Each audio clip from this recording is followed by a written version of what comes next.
It was a crisp October afternoon in Salt Lake City, Utah, the kind that hinted at the edge of winter, yet still carried the fading warmth of fall. The University of Utah campus hummed with student life. Buses sighed into stops. Laptops clicked in cafes. A Deadpool costume stood out like a strange apparition on campus, but it was Halloween season. No one really questioned it. But Lauren McCluskey did. Lauren wasn't just another student. She was a 21-year-old senior, a track athlete, and the kind of person who believed in doing things the right way. Her mother, Jill, called her focused, disciplined, and so kind that people often underestimated how strong she was. But even strength has limits. That day, October 19, 2018, something didn't feel right. A man had been spotted loitering in a Deadpool mask near the dorms. Several students thought it was odd. Lauren had more than a hunch. She had reason to be afraid. Only a week earlier, Lauren had broken up with a man she briefly dated, Melvin Rowland, someone she'd met online, who charmed her for a few weeks, then sent her world unraveling. She'd discovered his real name, and with it came a rap sheet full of disturbing felonies, including sexual assault and being a registered sex offender. He had lied about everything: his name, his age, even his job. Once she confronted him and ended it, the messages started. First pleading, then threatening. Then came the strange texts. Messages from numbers she didn't recognize, telling her she was being watched, that she would pay. One even claimed to be from a detective, asking for nude photos to use in an investigation. Lauren, scared but steady, did everything right. She called campus police. She documented the texts. She forwarded numbers, filed reports, and asked for escorts. She emailed screenshots. She called 911. She called again and again. Her voice, desperate, clear, was recorded in official logs. She was told someone would follow up. They didn't. Behind the scenes, campus police dismissed her concerns. The detective requesting explicit photos. No follow-up. The threatening texts. It's probably a prank, they guessed. One officer even said she sounded a little paranoid. Meanwhile, Rowland was planning, watching, waiting. The night of October 22nd was bone-deep quiet. Lauren had just returned from a night class. She was texting her mother as she walked through the parking lot near her dorm. At 8:20 p.m., her final message came through. Then silence. Jill McCluskey waited and waited. At first, she thought maybe her daughter's phone had died. Maybe she fell asleep early. But her gut told her otherwise. Jill tried again. Then she called campus police, pleading, "My daughter told me she was being stalked. She was scared. She was ignored. Please help." At 1 a.m., police found Lauren's body in the back seat of a parked car just a few yards from her dorm. She had been shot multiple times. She never stood a chance. Melvin Rowland had lured her outside. He used a burner phone, disguised his voice, convinced her to come out under false pretenses, and ambushed her. He dragged her into the car, shot her dead, and fled into the night. He led police on a manhunt for hours. By the time they cornered him inside a downtown Salt Lake City church, Rowland turned the gun on himself. The man who terrorized Lauren was gone. But the damage he left behind had only just begun.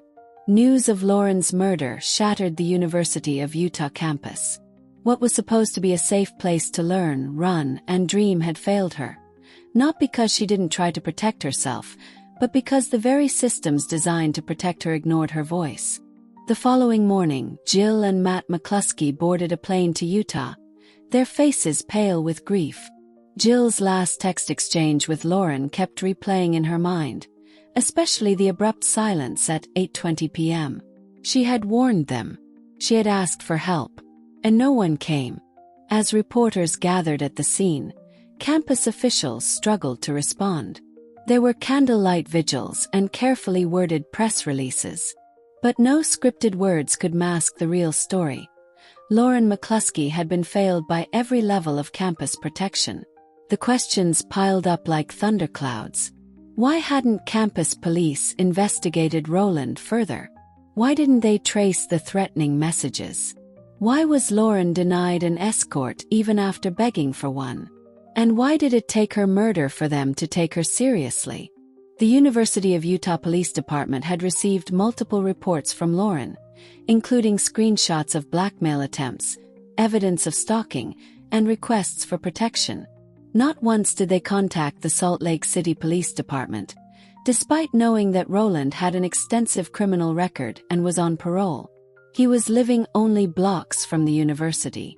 He wasn't even using a fake name anymore. His danger was well documented. If only someone had looked.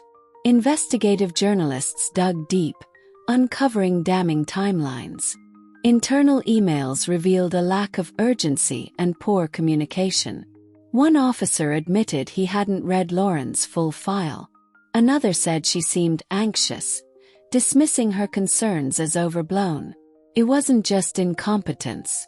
It was apathy. And it cost Lauren her life. Jill McCluskey, a former university professor herself, did not go silent. She refused to let her daughter's death be forgotten in bureaucratic fog.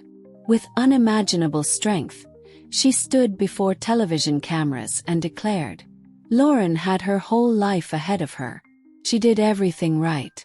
She reached out. She documented. She asked for help. And no one helped her. This can never happen again. Her voice sparked something more powerful than any press conference. A movement.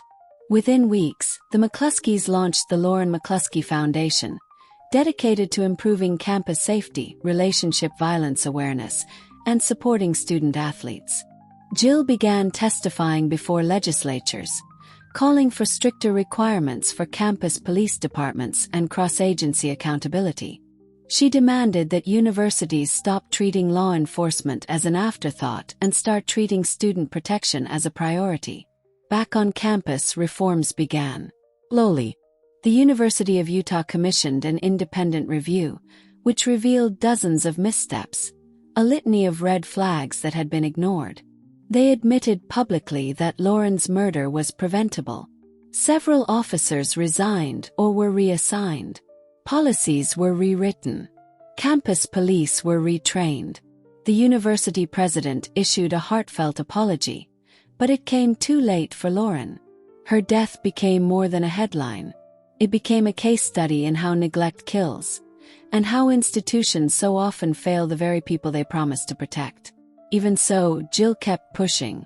She traveled across the country, speaking at colleges, meeting with lawmakers, hosting safety workshops. Her grief was no longer quiet. It became action. The pain she carried transformed into advocacy. By 2020, several universities began adopting Lauren's promise, a commitment that any student who reports harassment, stalking, or threats will be believed and taken seriously. More than 200 professors across the U.S. added it to their syllabi, vowing to protect students with the words, "I will listen and support you. I will help connect you with resources." This is Lauren's promise. Lauren's story changed laws, changed minds, changed lives. But behind all the progress, the headlines, the rallies, the foundation, remained a family that would never again hear their daughter's voice. Never see her run another race. Never hear her laugh again. Lauren McCluskey was just 21. Student, an athlete, daughter, friend. She had dreams that were stolen not by fate, but by a system that didn't care enough. And yet, even in death, she forced that system to look itself in the mirror and change.